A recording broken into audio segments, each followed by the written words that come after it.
जानत रहो यार, आज घर छोड़ के शहर जात बानी, मन बड़ा भारी लागता।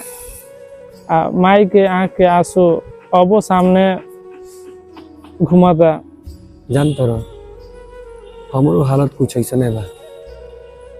गांव में मेहनत तो बा और रोजगार नहीं थे। अब पेट खातिर सपना कंधा उठा के चले के पड़ेला हो।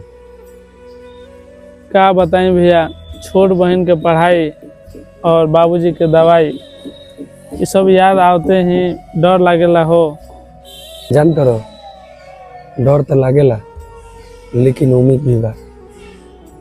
आज शहर जाके पसीना बहाई तो कल घर में खुशहाली आई। हम रोब ना दोस्त,